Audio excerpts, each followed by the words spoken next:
Hi friends and welcome to another video of Just Being Earnest. In today's video, we're going to be talking about why you should be having safer investments to build as your first line of defense. As the saying goes, the best defense is a good offense. But regarding personal finance, sometimes the best defense is the best defense.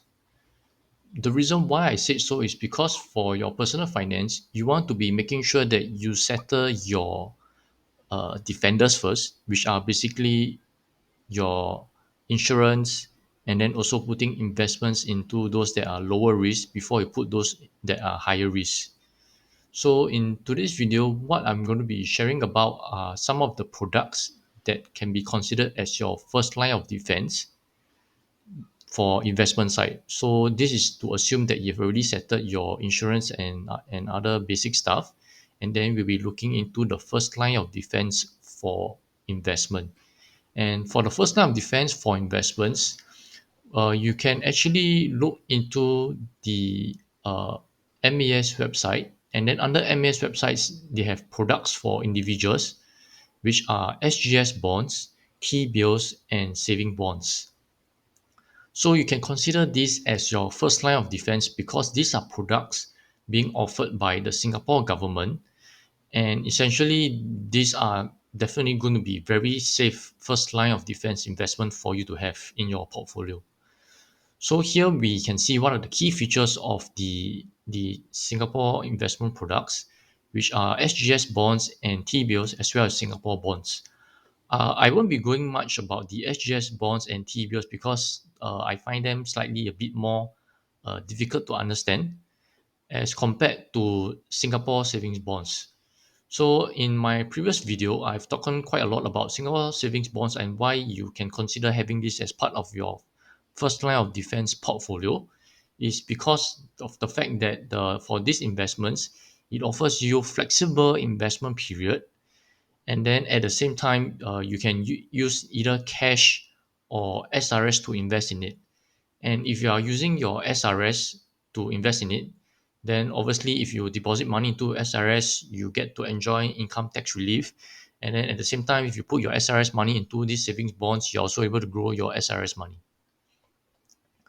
So here is a detailed comparison table between the SGS bonds, T bills, and savings bonds.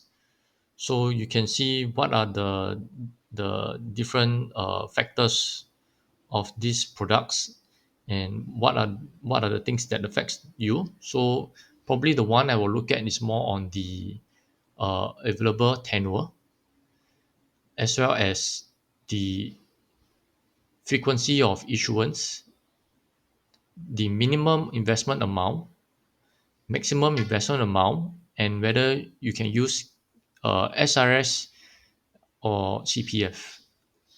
And then the main thing to take note is also the type of interest rates as well as the how often is the interest paid.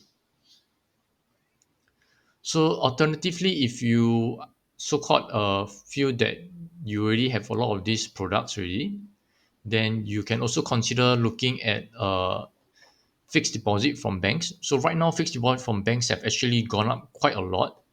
So for example, this one from CIMB SGD fixed deposit account, you can see for the 12 months period, for personal banking account, you can get 2.15%. So, I mean, during the COVID period, it went all the way down to as low as 1 plus percent. And then right now it's at 2.15%, which is, I would say, is considered not too bad as well. So that's all for today's video regarding the first line of defense of the investments you can have in your portfolio. So do take note of the Singapore savings bonds. So for the Singapore savings bonds, right now currently, they have one which is giving out at 2.8%, and the deadline to apply is 26 August. So we have only a few more days left if you want to get these Singapore savings bonds.